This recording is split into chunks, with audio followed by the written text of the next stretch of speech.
Okay, good evening sa ating lahat. Salamat sa Panginoon sa pagsama niya sa atin hanggang ngayon sa ating lecture tonight. Lecture 10. Tomorrow po yung last. Meron tayong bonus and mga ilan pang mga issues na maaring ma-discuss tomorrow. Care of our speaker, si Brother Ezekiel Asis. Sige po tayo mag-umpisa sa panalangin. Salamat tayo sa Panginoon. Okay, let's pray. O Lord, salamat muli sa pag-iingat niyo sa amin, sa bawat isa sa amin. May kanya-kanya kami marahil na schedule, pero salamat sa inyong paggabay sa amin, pagbigay sa amin ng kalakasan. At sa ngayong gabi sa lecture namin about the Lord's Supper, napakahalaga nito, Panginoon, isa sa mga sacraments na nagpapatuloy para sa inyong iglesia. Tulungan niyo po ang aming kapatid, si Brother Ezekiel, na maituro ito ng malinaw, O Diyos, mabigyan kami ng fresh understanding ng Lord's Supper, ng sacrament na ito, hindi lamang memorial, O God, at naway ito'y ma-appreciate namin ang kahalagahan ng sakramentong ito para sa inyong iglesia. Hiling namin na mas makita po namin ang kaluwalhatian ng aming Panginoong Hesukristo at kami pa ay mas ma-encourage, ma-edify through the teaching na malinaw sa inyong salita.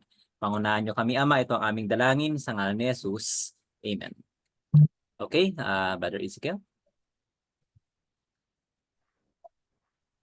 Good evening po to all.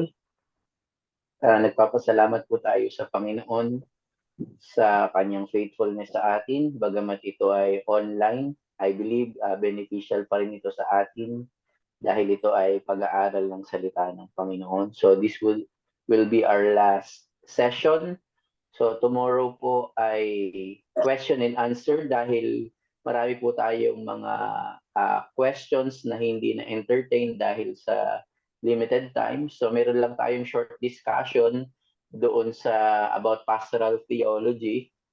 Pero short lang po yon. Tapos magpo-proceed po tayo sa open discussion bukas. So yung pong mga questions na hindi na entertain dun po sa mga previous lessons. So i-entertain po natin yun bukas. So ngayon po, sa session 10 na po tayo at nandyan po yung link for the handouts. At ang ating pong session 10 ay pag-uusapan natin about the Lord's Supper as covenantal meal. Bilang short review lamang po, idiniin po natin, binigyan natin ng emphasis last week.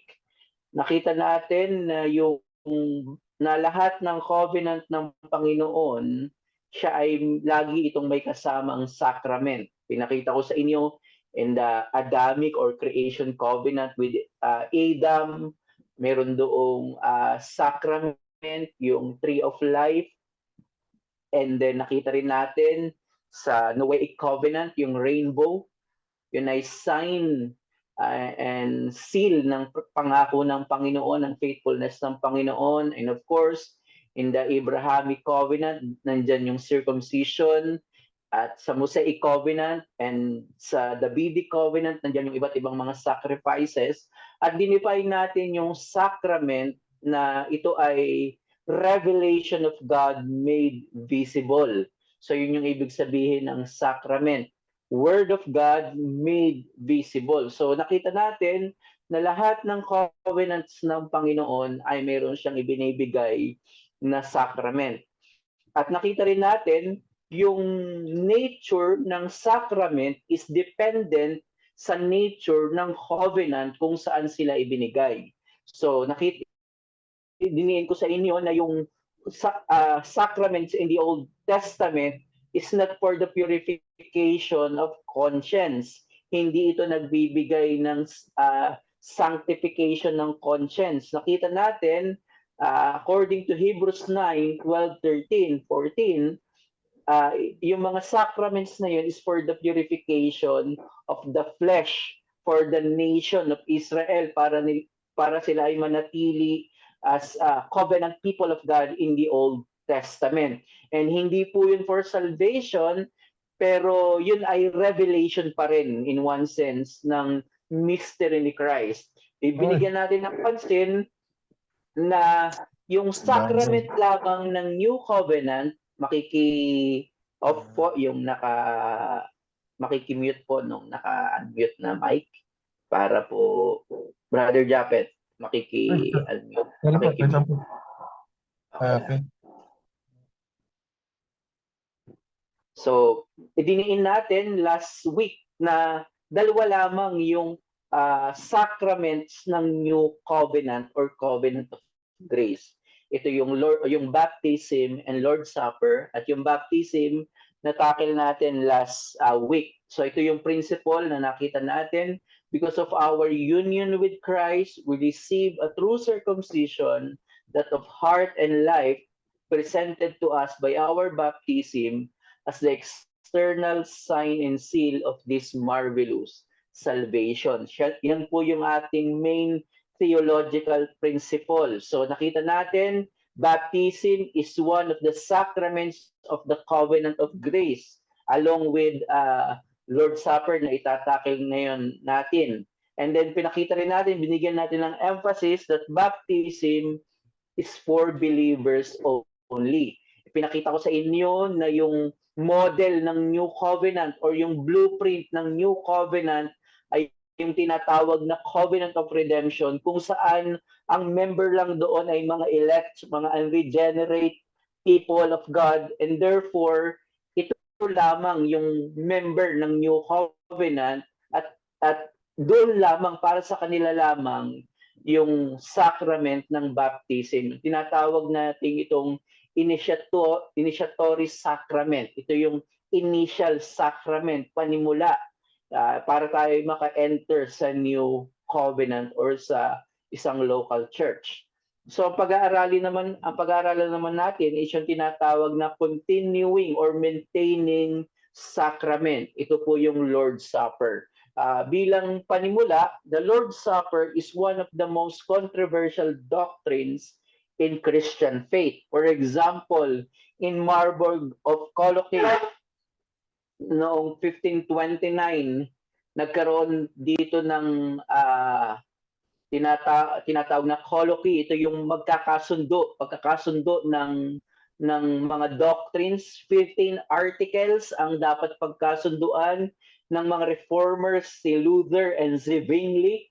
And then po, ang nangyari po doon, 14 articles nagkasundo sila, pero pagdating sa 15th article, to which ito ay patungkol sa Lord's Supper, dahil i-discuss natin maya-maya ano yung view ni Luther and Zwingli, and hindi sila nagkasundo.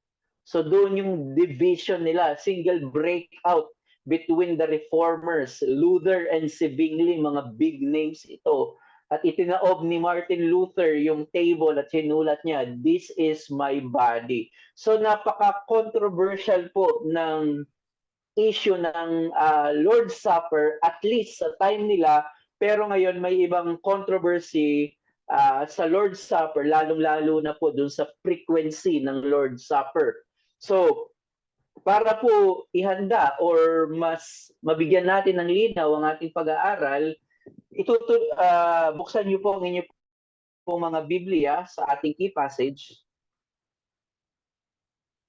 sa Luke 22.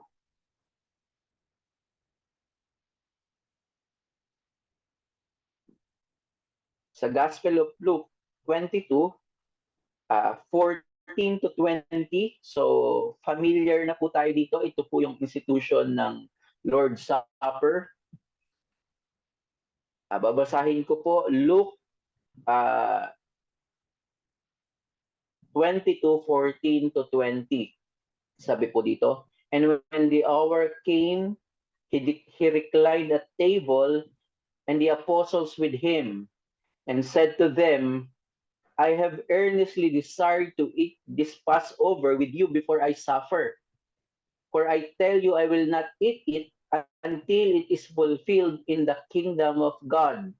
And he took a cup, and when he had given thanks, he said, "Take this and divide it among yourselves. For I tell you that from now on, I will not drink of the fruit of the vine until the kingdom of God comes." And he took bread, and when he had given thanks, he broke it and gave it to them, saying, "This is my body, which is given for you. Do this in remembrance of me." And likewise the cup after they had eaten, saying, "This cup that is poured out for you in the new covenant in my blood." So, ito po ay tinatawag ng iba na the Last Supper because in one sense, ito po yung final meal ni Christ with the disciples. So kaya tinatawag po ito ng iba na the Last Supper.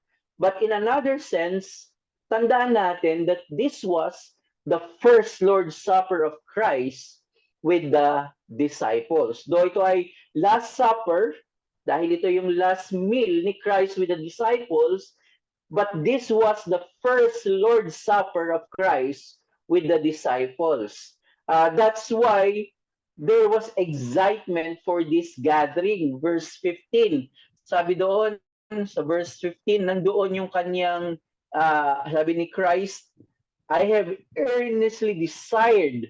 So mayroong excitement. So we can see this excitement because prior to our text, before our text, from verses 7 to 13, ito ay pumapatungkol sa preparation ng last meal na ito or tinatawag natin na Passover meal. So yung verse 15, ang sinabi doon ay Passover meal. Yung pong Passover meal, sa mga nagbabasa ng Biblia, I assume tayong lahat, ang Passover po ay ito yung celebration ng nation ng Israel or ng mga Hudyo sa pagliligtas ni Yahweh sa kamay ng mga Egyptian sa time ng Exodus. So yun po, yun ay yearly na ginagawa ng mga Hudyo na sineselebrate nila yung redemption sa kamay ng mga Egyptians. Mababasa po natin yan sa Leviticus 23, 4 to 8. And every year, the people of God offered a lamb to offer the sacrificial blood na ito ay nagre-remind, nagpapaalaala na hindi sila dinalaw yung kamatayan, di ba? Kailangan nilang ipahid yung dugo para hindi sila mamatay yung mga panganay. So yun po yung story. So ito yung sineselebrate nila, yung redemption din ng Diyos ni Yahweh sa nation ng Israel sa Egypt. And Christ's excitement was not only because they were celebrating the Passover, dahil yearly naman nilang ginagawa yon, pero yung excitement ni Christ dito, sabi doon, "The lamb of this Passover before I suffer." So Christ's desire for these disciples was that the meaning of the Holy Supper was his giving of himself for them. So, ang excitement ni Christ, hindi lang dahil i-celebrate nila yung Passover meal, kundi i-preach ni Christ, ano yung meaning, ano yung ibig sabihin, ano yung tinuturo ng Passover meal. So we could see here that Christ is preaching the gospel to them through the institution of the Lord's Supper. So yung excitement ni Christ ay hindi lamang dahil i-celebrate nila yung yearly celebration of Passover meal, pero yung kanyang excitement is isasabihin niya ano yung meaning, ano yung bakit kailangan may Passover meal in the Old Testament, ano yung ibig sabihin nito, at ipipreach ni Christ yung gospel through the institution of the Lord's Supper. Ipapakita diyan ni Christ, ipinapakita diyan ni Christ na yung fulfillment ng sacrifices ng Passover meal, ito ay types and shadow lamang ng sacrifice ng Panginoong Hesukristo, at ito yung itinuturo ng Lord's Supper. So as main principle, hindi nyo po lahat matatandaan yung mga pinagsasabi ko ngayon. Konti lang po yung matatandaan nyo. Pero kung mayroon kayong matatandaan, ay ito pong ating main teaching or main theological principle. So ito po, the Lord's Supper as covenantal meal shows us the fulfillment of the promised salvation of God through the death of Christ as sacrifice for the sin of his people. This is the new covenant realized. The Lord's Supper as covenantal meal shows us the fulfillment of the promised salvation of God through the death of Christ as sacrifice for the sin of his people. This is the new covenant realized. So yun yung excitement ni Christ. Pinapakita ni Christ dito na siya yung fulfillment ng ginagawang Passover, yearly Passover celebration, na hindi na nila kailangang mag-celebrate yearly ng Passover meal dahil dumating na yung fulfillment nito in Christ. So, dalawang bagay po yung ating titingnan dito sa mga text sa passage na ito. Una, the bread or the Lord's Supper as a remembrance and our participation of Christ. And secondly, the cup as the new covenant in Christ's blood. So madali lamang pong tandaan, dinivide ko po doon sa element na ginagamit natin, the bread as remembrance and our participation of Christ. We can see that Christ used two elements to express his impending salvation. So verse 19, mayroong tinapay or bread and the juice or fruit of the vine or juice of the grape. So yung wine. So whenever the people of God celebrated the Passover, they truly ate bread. Kumakain talaga sila ng tinapay. Pero ang makikita natin dito ay hindi hindi special. Walang special doon sa pagkain ng tinapay dahil yun naman talaga yung ginagawa tuwing mayroong Passover. But what we can see here that Christ did in instituting the Lord's Supper was to give a new meaning or new significance to the breaking of bread. So, walang special doon sa pagkain ng tinapay dahil yun yung ginagawa talaga every Passover meal. Ang special ay yung pagbibigay ni Christ ng new meaning, ng significance to the breaking of bread. It is not only important what Christ did here, but also what he said. So hindi lamang yung ginawa niya, dahil ginagawa naman talaga yun during the celebration ng Passover meal. Ang most important dito ay yung sinabi ni Christ, yung institution ng Lord's Supper or tinatawag natin na the words of institution. The words do this imply that this must be repeated in the worship of the church. So, yung pong do this, nagpapakita yung sinabi ko na continuing, maintaining, sacrament. So, do this. Ang paulit-ulit na gagawin. But to understand what do this means, kailangan natin itong i-explain how Christ explained it. At very clear po dito, yung pong meaning ng do this, ng mga elements na ito, shows great things about the gospel.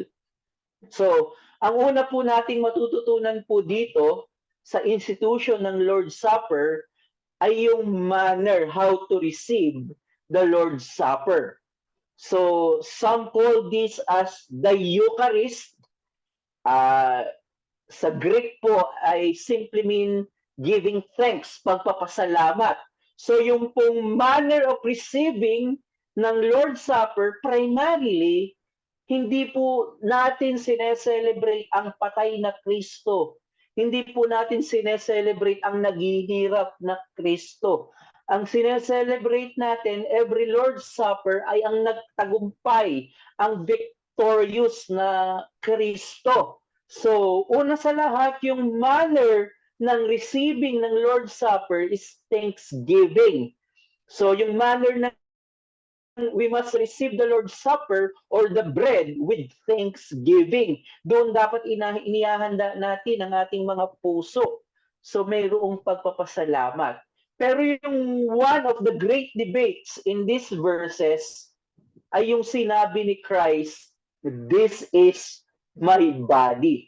Ito ang aking katawan. Ito yung controversial, at least in Christian history. So mayroon pong ilang mga different views regarding dun sa phrase na "this is my body." For Roman Catholicism, yung tinatawag po na transubstantiation or ito po yung real presence, ang ibig sabihin po nito, externally, ang nakikita mo ay yung element ng wine, ng bread and wine, but upon priestly consecration, the elements are changed into Christ's body and blood, while the elements maintain their external appearance or original appearance. So ang sinasabi dito ng mga Roman Catholics, while na-maintain yung external appearance as bread and wine, but essentially, substantially, nagtra-transform ito into literal body and blood of Christ. So yun po yung transubstantiation. Sabi po ng Catechism of the Catholic Church, by the consecration, the transubstantiation of the bread and wine into the body and blood of Christ is brought about. Under the consecrated species of bread and wine, Christ himself, living and glorious, is present in a true, yan po yung mga keywords, true, real, and substantial manner. His body and his blood with his soul and his divinity. Napakabigat po niyan. Kinakain natin yung divinity ni Christ. Kaya nga po sa Roman Catholic Church ay yung mga natira na wine at saka na bread, inilalagay nila yun sa church para maging banal daw yung church nila dahil nandun yung divinity ni Christ, literal body ni Christ. So, cannibalism ito na kinakain nila literally, iniinom nila literally yung dugo ng Panginoong Jesucristo. At isa pang problematic dito, every time na naglo-Lord Supper sila, nagkakaroon ng parusya. So nagkaroon na ng ilang second coming every time na mag-gather sila sa Lord Supper. Kung tama ito. So problematic po ito. Ang daming mga false teachings na nakapaloob sa transubstantiation. Yung view naman ni Martin Luther na na-mention ko na kanina na pinaghiwalayan nilang dalawa, single breakout ni Luther and Zwingli, ang position naman po ni Martin Luther ay yung tinatawag na consubstantiation. Ito yung sa Tagalog ay parang nasa gilid. Kumbaga, nakahalo, sa madaling salita, parang nakahalo yung literal body and blood ni Christ. Yung concept po ng consubstantiation, the body, blood of Christ are present in substance, joining the elements which remain as they are. So parang humahalo, kaya consubstantiation, nasa gilid. So parang same lang ito ng transubstantiation, pero mayroon lang slight difference. Sabi ni Martin Luther, Christ joined both together the word and his body to be eaten spiritually with the heart and physically with the mouth. So sumasama, sumasalo yung literal body and blood ni Christ. So yun po yung consubstantiation. Yung kay Ulrich Zwingli naman is yung symbolic view of the Eucharist. Ito naman po yung kalimitang view ng mga Bible Baptist, I think, at ng mga typical evangelical na mere symbol without real presence. So mayroon namang truth doon, even yung doon sa Roman Catholic, kay Martin Luther, may mga truth doon. Pero dito naman, ang kinuha namang truth lamang ni Zwingli is mere symbolical. Symbol lamang. Sabi ni Ulrich Zwingli, I have no use for that notion of a real and true body that does not exist physically, definitely and distinctly in some place. And that sort of nonsense got up by word triflers. So maaaring tumutugon dito si Zwingli sa view ng Roman Catholic and kay Martin Luther. So nagresulta ito ng second other side ng extreme na yung Lord's Supper is mere symbol. So ano yung view natin? Una, sagutin natin yung idea na literal ba talaga yung dugo ni Christ at saka yung katawan ni Christ doon. Note that it is clear in Christ's teachings to the disciples that he used figures of speech. So, mayroon talagang symbolism. Halimbawa, sa John 10:9, sinabi ni Christ, I am the door. So, hindi naman iisipin ng mga disciples na literal na pintuan si Christ. So, absurdity yun. So, sinabi rin ng John 6:35, sinabi ni Christ, I am the bread of life. So, may sense na hindi po literal talaga yun. Hindi essential na blood and body ni Christ yung hinawakan niya. Dahil nga, siya yung may hawak sa kanyang katawan. So, hindi po yun literal, essential na nagiging katawan ni Kristo. The disciples knew that Christ used metaphors to make a spiritual comparison. So, may point si Zwingli na ito ay symbolical. Pero, ang view po ng Reformed is real presence but sacramental. So, ang ibig sabihin po natin dito, hindi po nagbabago yung elements ng bread and wine, walang nagbabago doon, walang special doon, hindi rin po humahalo yung katawan ni Kristo, pero ang sinasabi natin dito, may real presence si Christ, kung ano yung sinisignify, ano yung meaning noong mga sinisignify ng mga elements na ito ng bread and wine. Yung ating kaninang definition ng sacrament, promise or revelation of God made visible. So, hindi nag-transform, hindi humalo yung katawan ni Kristo na remain as bread and wine, pero yung special doon, yung sacramental doon, ay ano yung meaning, ano yung sinisignify ng bread and wine. Sabi ng Westminster Confession of Faith, though may slight difference sa 1689 dahil ginamit ng 1689 yung figurative lang, pero mas gusto ko po yung rendering ng Westminster Confession of Faith. Ito po ang sabi, the outward elements in this sacrament duly set apart to the uses ordained by Christ have such relation to him sacrificed, crucified, as the truly yet sacramentally only.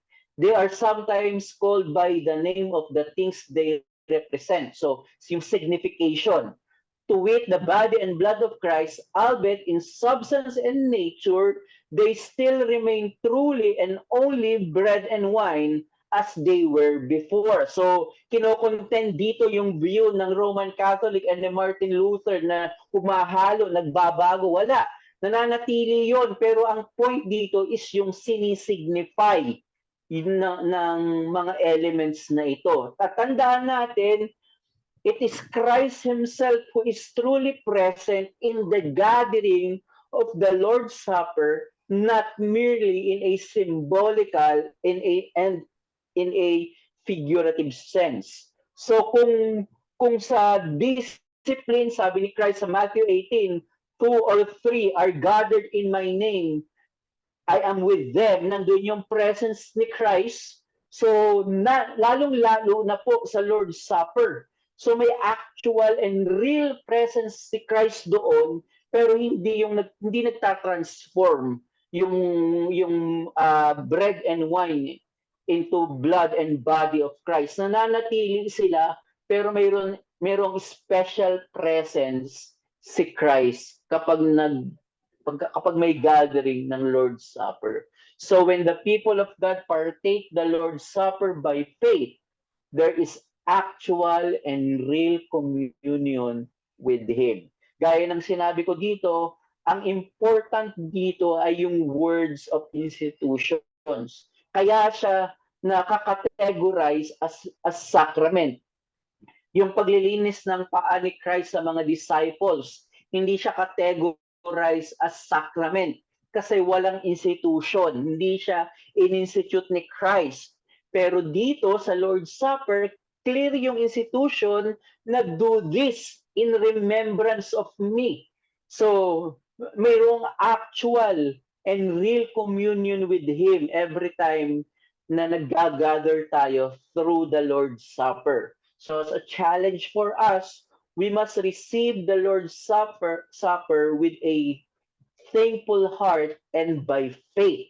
So kaya nagiging real din, sabi ng Hebrews 11, yung faith is the assurance of the things hoped for. So dapat po sa ating pagpartake ng Lord's Supper, hindi lang tayo may thankful heart, kundi nire-receive natin ito by faith. At mamaya, bibigyan pa natin yan ng emphasis. So, yun po yung ibig sabihin ng bread. It is our participation into the body of Christ na mayroong actual and real presence si Christ, but spiritually and sacramentally. So, the cup as the new covenant in Christ's blood, we know that when we celebrate the Lord's Supper, there is only one cup and then the bread. Diba? Yun yung elements na ginagamit natin. But here in these verses, more than one, at least, sa basa ko po, 2 cups are mentioned. Ay, may nagsasabi po na 4 po ito, pero at least sa reading ko dito, pero ang point dito, more than one yung cup, yung saro. So, 2 cups are mentioned first in verse 17. So, mayroong cup na binanggit dyan. So, basahin po natin, balikan po natin yung verse 17. And he took a cup, and when he had given thanks, he said, so dinivide daw. And then verse 20, mayroon na naman, sabi doon, and likewise the cup after they had eaten. So may naunang cup before yung bread. Sa verse 19, may nauna ng ininom na cup, and then tsaka yung another cup sa verse 20. So, sana nakita niyo yung parang weird na verses na yon. Kung sa Lord's Supper natin, isang cup at bread lang, bakit dito nauna yung pag-take ng first cup and then nag-umit ng bread and then tsaka binanggit yung isang cup or saro sa verse 20. Ito po yung sagot ng iba. Some Bible scholars say that we don't need to answer this problem because in other manuscripts, verses 19 and 20 are missing. So yung scholarship na sagot daw ng iba is hindi na natin kailangan problemahin bakit nauna yung pag-inom ng first cup kaysa dun sa verse 20, bakit nauna siya kaysa dun sa bread. So sabi nila, hindi na kailangan sagutin kasi missing naman yan sa mga ibang mga manuscript. Yet, may mga nagsasabi rin na scholars, the vast majority of ancient biblical manuscripts include the full text of verses 19 and 20. So, majority pala. So, dinidebunk nito yung answer ng first na, hindi, okay lang kasi missing naman yan sa ibang manuscript. Pero may mga nagsasabi rin na majority ng mga manuscript nitong Luke 22 included yung verses 19 and 20. According to them, the reason a few manuscripts differ is probably that some scribe or other tried to resolve the difficulty himself and decided that there should really be only one cup. So yun yung sagot na baka kaya missing yung 19 and 20 para ma-resolve yung problem na bakit naman dalawang cup? Ba't mayroong dalawang baso na itinaas? So we need to answer this based on the context. Remember, madali na, hindi naman po sa nagmamayabang ako, pero yung context po, wag bumalik po tayo sa context. What they are celebrating here is the Passover. So yung unang part ng passage na ito pertaining sa Passover. So yung first cup, ito ay pumapatungkol sa Passover. Sabi ni Philip Graham Ryken sa Reformed Commentary, in all likelihood, the first cup was not part of the Lord's Supper, but part of the traditional celebration of Passover. So, yun pala yun. Kaya yung first cup, hindi siya problem. Nasa context yung sagot. Sabi ni Ryken, yung first cup is nasa part pa yon ng celebration ng Passover meal. So 4 cups of salvation were raised during the Passover meal, one for each promise of deliverance that God gave to His people through the prophet Moses.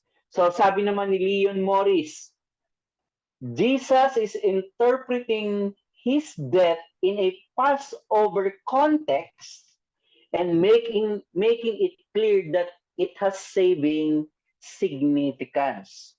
So, ibig sabihin, ang ginagawa dito ni Christ, ipinapaliwanag niya na yung true meaning ng Passover na yun ay types and shadow lamang ng New Covenant. The first cup signifies the Old Covenant na hindi na nila yun isa-celebrate dahil natapos na yun, and the second cup pertains to the New Covenant. Kaya ang linaw po sa verse 20, this cup that is poured out for you is the New Covenant in my blood. So, ang ganda po ng text na ito, pinapakita dito yung transition. Ini-institute na ni Christ yung new covenant in the context of the Lord's Supper. Lumipas na yung verse 17 na hindi na yun yung celebration, wala na yung Passover meal. Nandito na yung bagong celebration with new meaning, with fulfilled in Christ. So, the difference between a covenant and a contract is that a covenant is ratified by death and blood.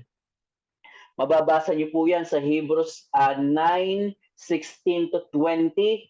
The old covenant was established by the blood of animals for the purification of the flesh. Hebrews 9:13. But the new covenant was not established by the blood of animals, but by the very blood of God, the blood of Christ. Tingnan niyo po yung comparison ng Old and New Covenant. Kaya lumipas na yung verse 17, yung first na ininom nila, wala na yun. Yun ay tapos na. Pero yung signification ni Christ, na ito na yung dugo ni Christ na ibubuhos sa mga people ng New Covenant. Basahin niyo po itong Hebrews 9:14. Inilista ko po yan sa handout niyo para mabasa niyo na kaagad. Sabi ng Hebrews 9:14, in comparison sa verse 13, na yung sacrifices in the Old Covenant is for the purification of the flesh, walang salvation na ibinibigay para lang ma-maintain yung national status nila as people of God. But sa verse 14, how much more will the blood of Christ, who through the eternal Spirit offered Himself without blemish to God. Tingnan niyo yung distinction.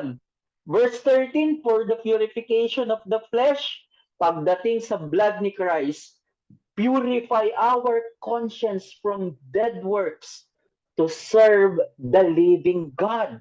So yun yung distinction na pinapakita dito ni Christ.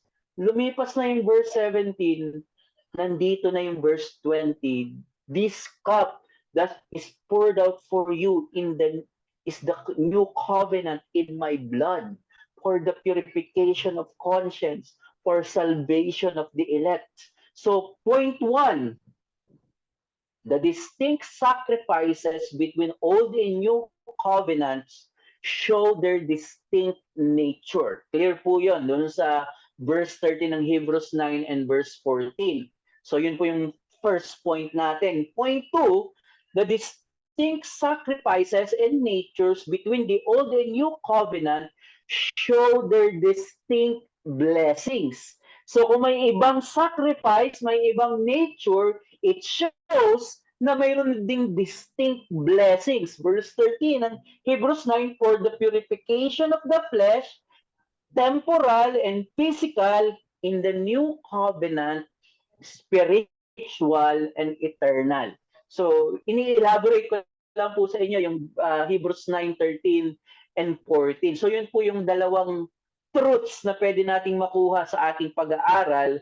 Pero ang main point po natin, the Lord's Supper signifies the fulfillment of the new covenant through the blood of Christ. So yun yung clear sa verse 20. Ang sinasabi dito ni Christ, hindi nyo na kailangan mag-antay yearly para i-celebrate ang Passover meal.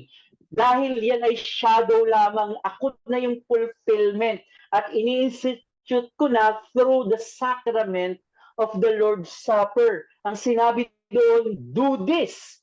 So, kailangan itong paulit-ulitin.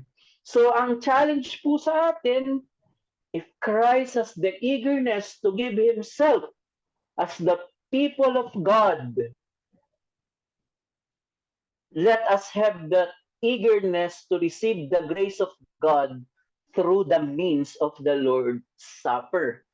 Earnestly, I desire, excited si Christ na i-preach yung gospel sa kanila through the institution of the Lord's Supper.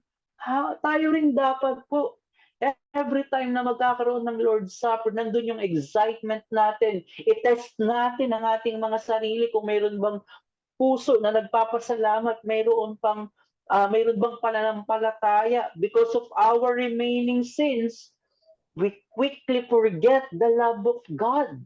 Pag tayo ay nagkakasala, kapag tayo ay nagsasuffer, nagiging idolatrous yung ating mga mentality na nakakalimutan natin ang banal, ang pagliligtas ni Kristo.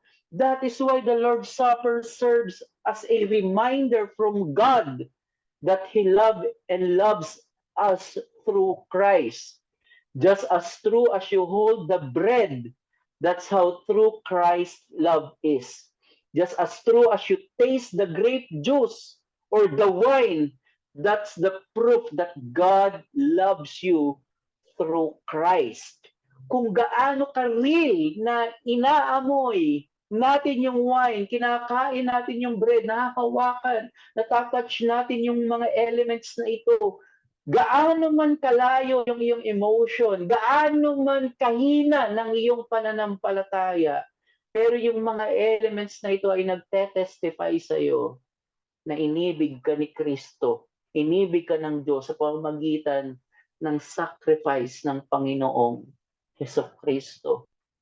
Yan yung sinisignify ng banal na hapunan na si Kristo ay namatay.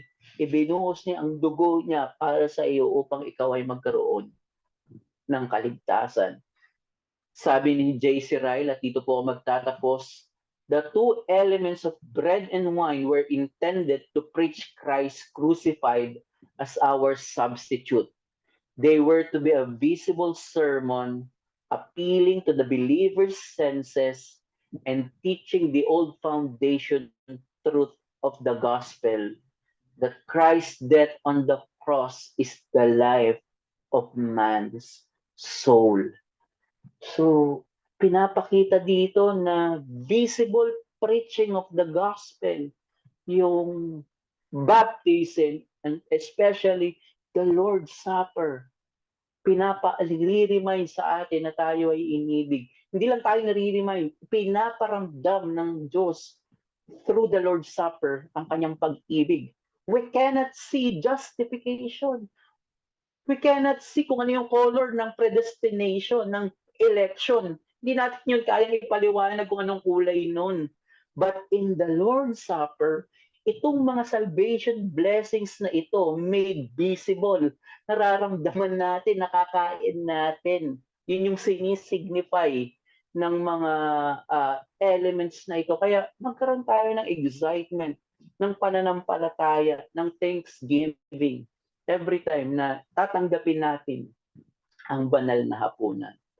So hanggang doon na lamang po ang ating pag-aaral sa ating ngayong gabi. So proceed po tayo sa ating question and answer. Alright. So Thank question you. po, clarification.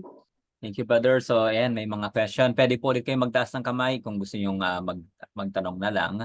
So, dito merong question kay Erickson. Sino-sino po ang pwede mag-partake in church setup in remembering God and doing the Last Supper? So meron pong iba't ibang position diyan. Merong tinatawag na open communion. So kahit sino pwede as long na nagpo-profess ng faith. So yun yung isang view, open communion. Yung isa sinasabi naman na close with thee. Ito naman yung for the members only.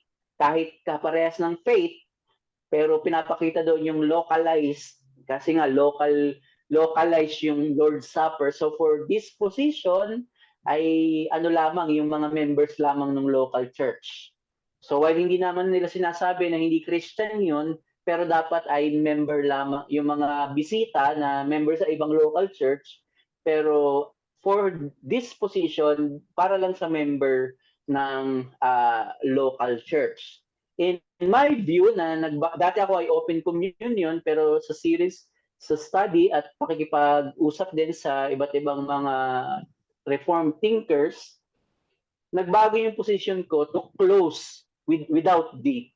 Ang ibig sabihin naman noon is priority yung mga members, and then kapag may nag-vouch na halimbawa may bisita tapos may nag-vouch na member, dapat siya ay may immersion or immersion yung mode of his or her baptism.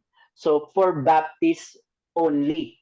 So as long na may magbabouch. So hindi ko tinatanggap sa Lord's Supper ay yung baptism or yung mga Presbyterians or mga Pedobaptists. Hindi natin sinasabi na hindi sila Christian. Ang point lang is clear yung conscience ko sa Ephesians 4, there is only one Lord, one faith, and one baptism. So doon ko siya tinitingnan. So yung pag-defense ko sa mga kapatid nating mga Presbyterian is a gracious message na dapat nilang i-correct yung false view nila sa baptism. So, hindi naman po ganun kabigat yung sinasabi ko, pero yun yung personal or view ko at least sa church namin ngayon sa Reformed Baptist Church of Malabon. So, kaya meron kaming ginagawang fencing. So, I believe, agree ako doon sa close without thee. So, hindi ganun kahigpit, pero same faith, same baptism. Dahil doon sa text natin, para ito sa New Covenant people of God na mayroong proper baptism. Kasi dapat proper yung initial sacrament, initiatory sacrament. Amen. Tama yan. Kasi kung if you are fencing yung baptism, dami na yung Lord's Supper, right? So, ayan. Ay, may kadudong pala yun, bro. Is it important to have unleavened bread? Yan po ay may mga nagsasabi na substansya ng sacrament ng Lord's Supper, kaya may view rin. So ito na yung mga pwedeng magkaroon na tayo ng iba-ibang position sa mga bagay na ito. May mga nagsasabi kasi na element din yun, so i-maintain nila yung unleavened bread at talagang wine. So sa view ko po, ito ay mga circumstance ng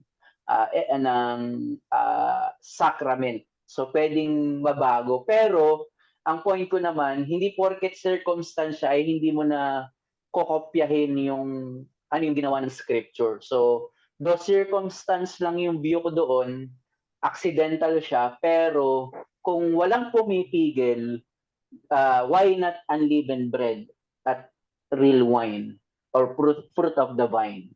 Hindi yung tang lang, kundi mayroon talagang element ng grape. So, Amen. yun po yung sagot ko doon sa question. So, mayroong view na element siya, so therefore, talagang unleavened bread, necessary yun. So, sa view ko naman po, accidental siya, circumstantial, pero abutin pa rin natin yung pinakamalapit sa scripture kung walang pumipigil. Okay. Alright. So, may nagtaas pa lang muna ng kamay before tayo magbasa. Si Kuya Mars for one question. Sige po, go ahead. Yung bang reason bakit dapat ang Lord's Supper gawing weekly? Mhm. So, hindi ko na yan masyadong tinakil dahil kulang na po tayo sa time. Pero kung ganito po yung view, yung bigat ng view natin sa Lord's Supper, sabi ni Michael Horton, kung ano yung view mo sa Lord's Supper, it will apply sa view mo sa part nito sa worship, sabi ni Michael Horton. So kung ganito pala kabigat yung Lord's Supper, mismong yung New Covenant ay in-institute ni Christ in the context of the Lord's Supper. So it necessitates na weekly din itong gawin. Kasi yung word na do this as often, yung Greek word po nito, meron po akong separate na lecture sa frequency of the Lord's Supper. Pero yung isang natandaan ko doon, yung Greek word ng do this as often, yung hosakis, sabi ni, sino nga ba yung scholar na yun? Basta isang Greek scholar, Bill Mounce ba? Parang si Bill Mounce nga yan. Basta isang Greek scholar, ang sabi niya, yung daw Greek word na hosakis na do this as often, ang literal na meaning noon ay gawin nyo hanggang makakaya nyo. Kay Calvin, ang gusto ni Calvin kasi doon sa Geneva, everyday silang nagagather. So ang gusto ni Calvin, dahil doon nga sa word na do this as often, araw-araw din na may Lord's Supper. Hindi siya pinayagan. Pero ang sinabi na lang ni Calvin, at least once a week, sabi ni John Calvin. So ako, mas mabigat yung argument ng weekly Lord's Supper kaysa sa monthly na wala akong, kumbaga lagi lang tayo magtatago doon sa circumstantial. Pero scripturally speaking, walang warrant yung monthly. Kapag pinag-usapan yung scripture, parang wala siyang makukuhang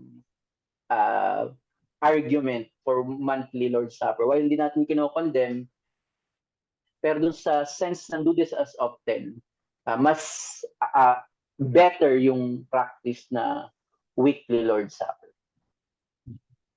Saka bro, sa parang pansin ko rin siguro sa pagkakalam ko lang, maramihan sa mga reform dito sa Pilipinas, monthly talaga, no? So parang meron kasi mga understanding na if like kapag too frequent, parang mawala yung significance. Kaso, about yung preaching, di ba? Every Sunday din naman, di naman natin nade-devalue yung preaching. Prayer, araw-araw. Oo. So, that's the answer. Though, yun nga, even sa church namin, yun yung practice. Pero still, di ba, yung ating, lahat naman, reforming naman tayo and always reforming. A reformed church is always reforming. So, hindi po tayo dito nag-i-impose na, next, monthly na tayo. Hindi po ganun yung sinasabi natin dito. Ito po, tayo po ay naniniwala. A reformed church is always reforming, not according sa tradition, but according to the Word of God. So, if ma-convince tayo na ito nga yung tinuturo ng Scripture, so gawin natin. So, walang pag-i-impose, by conscience pa rin. So, pwede po natin yung pag-usapan sa ibang mga studies. Meron po akong separate lecture about frequency of the Lord's Supper. Alright, thank you po. Sige, basa tayo ng next na question. Kay Brother June, you mentioned about foot washing.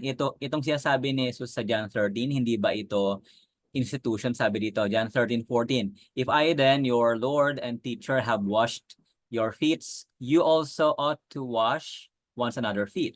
For I have given you an example that you also should do just as I have done to you. Ang problem po kapag ginawa natin siyang sacrament is hindi siya kagaya nung Lord's Supper and baptism. Kasi ang tinuturo diyan ni Christ is yung humility. Hindi siya diyan nagbibigay ng sacrament. Kagaya nung Lord's Supper, pinakita talaga niya yung meaning explicitly. Ito yung body, bread. Talagang pinakita niya mayroon talagang, kaya sabi ko yung words of institution. And then sa baptism din po, ganun rin po. So, hindi siya papasa kaya pinaniwalaan talaga ng mga Christian in the past. Hindi lang po tayo nag-struggle dyan sa paglilinis ng paa ni Christ. Pinag-usapan na yan. So sa pag-aaral talaga ay hindi talaga siya makakwalify as sacrament. Dahil nga doon sa words of institution. So ang tinuturo dyan yung humility. Hindi siya nagbibigay ng another sacrament. Amen. All right. So, yun. Meron pa bang ibang question? Meron pa po. Bro, meron ka bang ma-recommend na book na ganito kasi 'di ba yung sa nabasa mo kanina sa evangelical world and even some reform siguro hindi ganun kalalim yung view ng Lord's Supper. Still ang view pa rin ay yung memorial. Tingin ko yung observance ng Lord's Supper may kinalaman yan.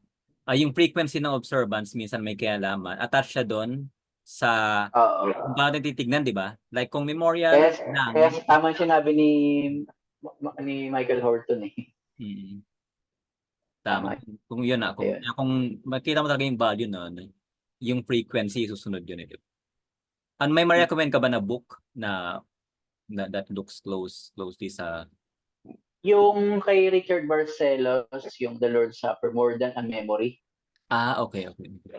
Napakaganda nung book na yon.